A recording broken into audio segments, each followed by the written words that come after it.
Alright everybody, welcome back to another episode of Fowler Behind the Wheel. As you can see, I'm in a truck. Unfortunately, it's my regular truck.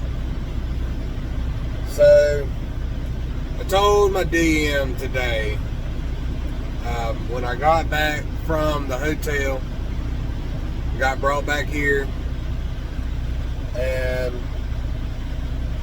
I got here around 11:30. Stayed here for 4 hours until the shop closed at 3:30. Around 12:30, 1 o'clock, they pulled my truck in. And I kind of knew what they was doing. So went up to the service desk and asked them, what's the plan with that truck? And they didn't really give me a straight answer. They didn't really know. They were just told to get on it. I knew what they was doing. They told them to get that truck fixed, get that driver back in that truck. Because, as I told you in the last video, the 3 trucks that they offered me to take were trash. One of them broke down technically on my test drive, because I was going to take it because it had minor issues until that knock sensor started coming on. So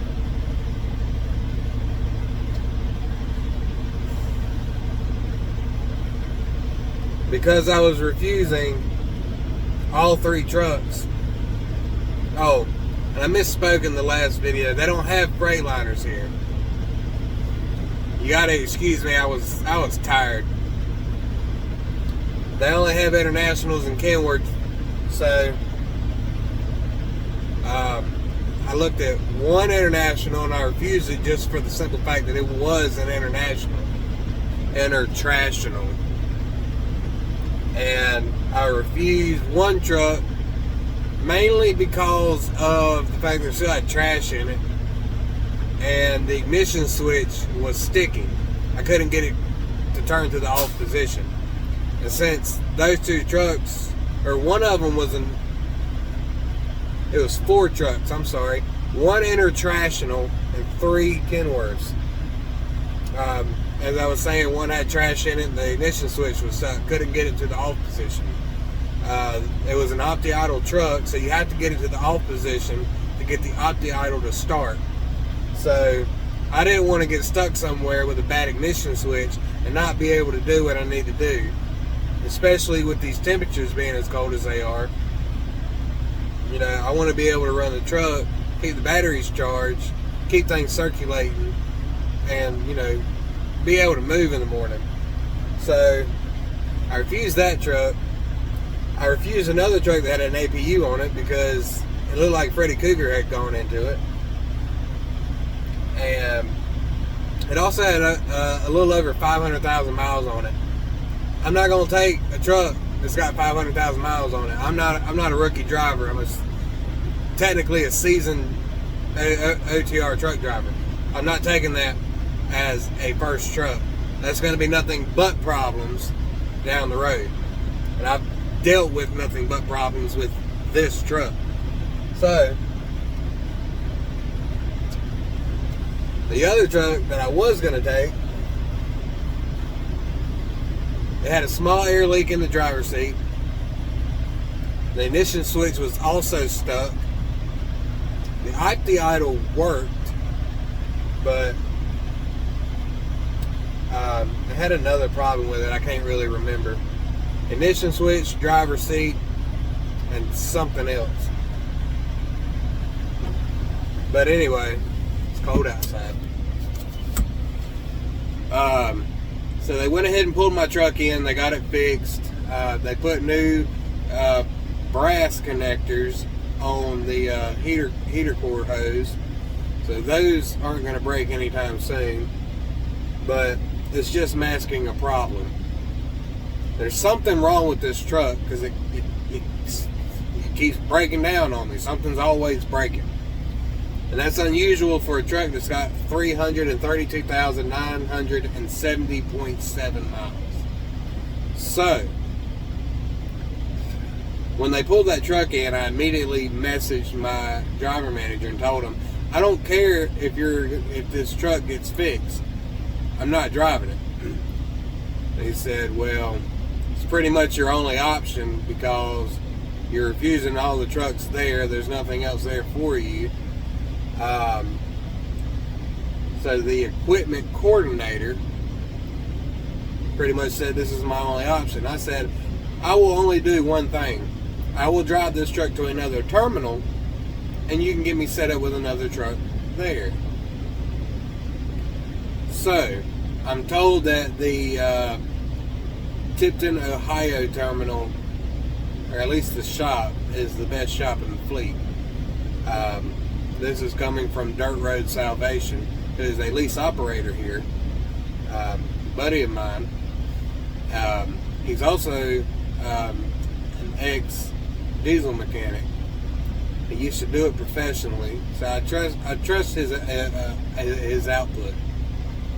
So if he says that they're a good shop, he's happy with their work, he knows more than I do, I'm going to take his word for it.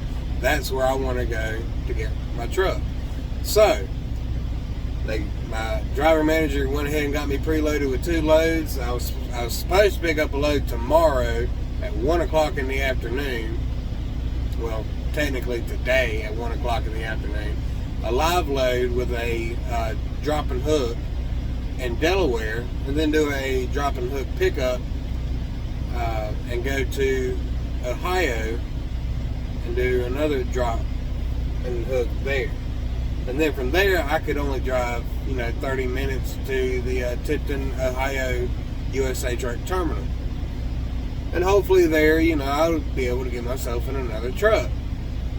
Well, sitting back there in the sleeper, I almost went to bed and I was like, well, I'm going to get up and smoke me one more cigarette before I do. Glad I did. And I'm going to show you why. First, before I do that, the lights that illuminate the dash cluster were not coming on. Didn't matter if I turned on my lights or whatever. It wasn't working. Well, the weekend dispatch told me to go outside and, double check the fluids. So I turned the truck off, go check the fluids. Fluids are great. Come back in, turn the truck on, the dash is now illuminated. So that's good. That fixed that problem. Not sure why it was caused, but whatever.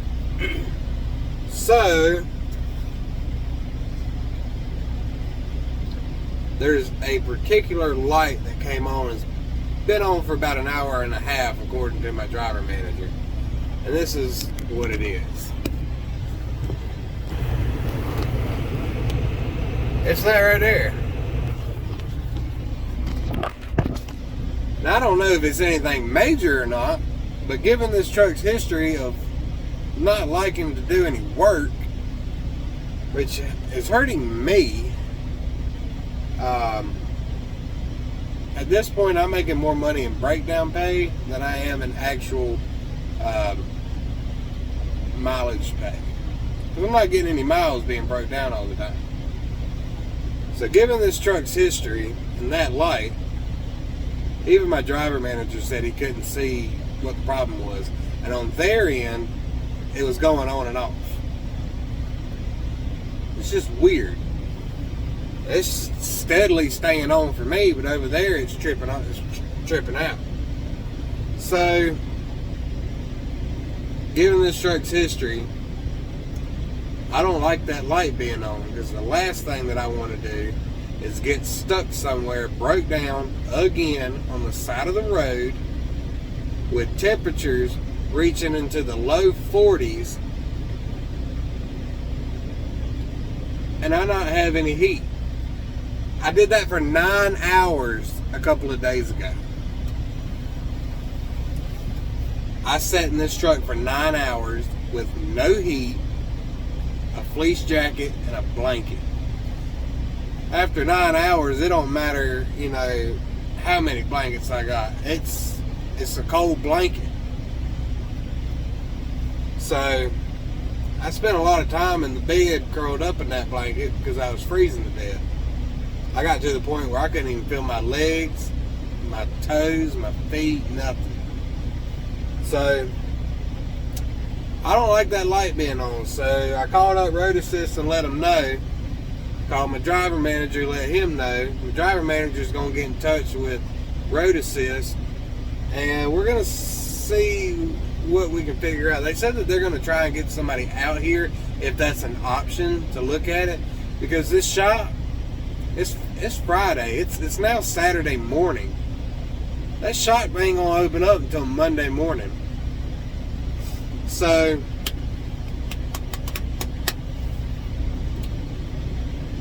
I don't feel comfortable driving it. I don't know what we're going to do. I told my driver manager that at this point, they just need to leave the truck here. And they just need to give me a rental car and, you know, let me go up to Tipton, Ohio. Which he said, you know, unfortunately, the person that would be there to, you know, make that happen isn't going to be in until Monday. So I'm tired. I've been up all day. I'm not real sure what we're going to do at this point. I've got to make it till March, because that's when I'm supposed to be getting my Freightliner and starting my lease purchase. It's getting really hard to do that, especially when I got bills at home that I got to pay. And my wife don't work. We homeschool. She stays home, takes care of the house, makes sure the bills are paid, makes sure the son's educated. So I'm the only one that works. I'm the only one that brings home the money to pay the bills. I ain't been doing a lot of that here lately. So when it gets to the point that my bills start to go into default because I can't get a truck that can't run, we're going to have to start making some decisions. As far as I know, I'm the only one that's having problems like this. I just happen to be the unlucky one that picked a bad omen truck. Well, I didn't pick it, I was assigned it. But it's just an unlucky truck, and I'm not lucky enough to get out of it. So we're going to see what happens next. Famous words apparently on this channel is we're going to wait and see what happens next.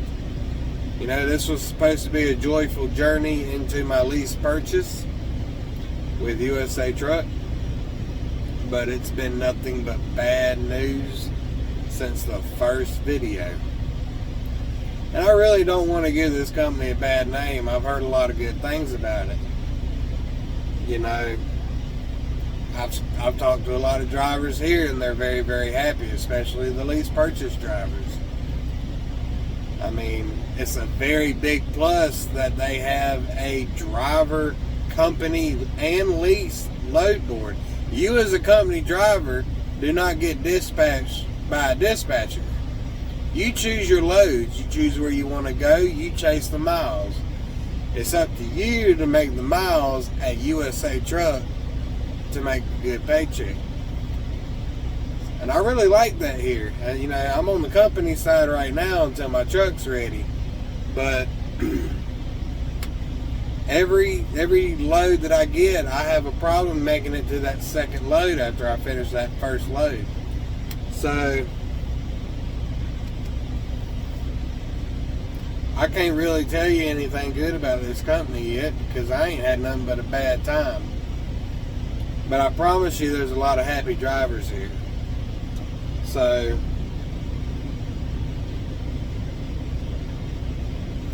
I don't know what it is about me being here, this truck. I ain't ever had such a problem before. So at this point, I'm I'm gonna have to start weighing my options. I don't even know if my lease will be valid if I leave here and go work for somebody else until my truck's ready. So I might have to make a few phone calls on that. You know, I'd hate to leave. I'd hate to lose that opportunity to, you know, be able, as a company driver, to be in charge of my own paycheck. Because if it was up to me, I'd be pushing for 3,000-4,000 miles a week as a solo driver. So I don't know. If I can't get another truck, I might not have any other option. So I don't know if they're going to get anybody out here tonight. I don't know what they're going to do. I kind of hate that I found it, but I did, so I had to report it. You know, I don't want to get out somewhere and get stuck and not have said anything sooner. You know, because I'm such a good employee like that. But I'm tired. I want to go to bed. Now I got to sit here and figure this out. So, as always, stay tuned to see what happens next, guys. And y'all stay safe out there. And if you're not on the road this weekend, I hope you're enjoying your weekend. It's a bit nipply outside, so stay warm. Enjoy your weekend. I'm going to try and make the best of it. And we'll see you on the next one. So y'all take care and have a good night. But wait, there's more. Alright, so I just got a message in, and my driver manager, or at least the weekend shift, said, you have a fault with the after treatment 1 intake gas sensor 1. We'll need to go into the dealership. He said, we'll need to go into the dealership or get worked on there, depending on what they say there in ATL. I have got with the OPS manager in the AM to see if we can get you a loaner to be able to run with tomorrow. Fantastic. I'll have to get a loaner truck.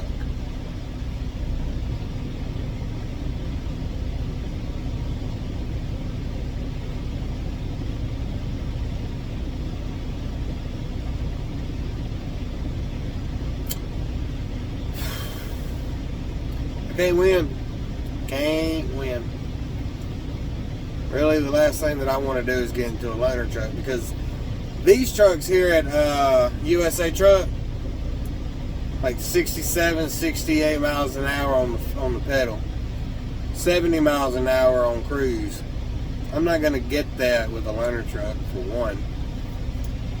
For two,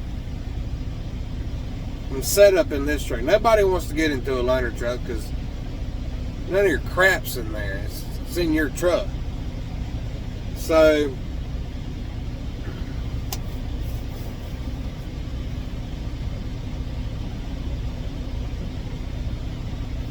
I'm gonna keep my fingers crossed that I don't get a loaner truck. I'll just be in a hotel room until they get it fixed. Or, you know, sit and wait till, you know, Monday for somebody to come in so I can get a rental car and go up to Tip City. I don't know. This is ridiculous. Like I said, it just came out of the shop today at 3:30 this afternoon. Well, yesterday afternoon. And it's funny because I told the guy that was working on it, but I ain't had nothing but problems with it since I picked it up. So he jokingly said, all right, it's ready to go, and, you know, for now. I ain't even done anything with it except park it outside the shop, and it's still got stuff wrong with it. But it just got another reply, because I had asked him, you know, if I pick up a loaner truck, will it have to be delivered back to where I picked it up? Said, would that loaner, oh wait, that was my message. Let's see if I got a response. Yeah. Not sure how they would do that, but I don't see why we couldn't take it to the Tip City, Jason. I don't know why my nose is itching. I don't do drugs, just so you know. I've never failed a drug test, so y'all can shut the hell up. Anyway.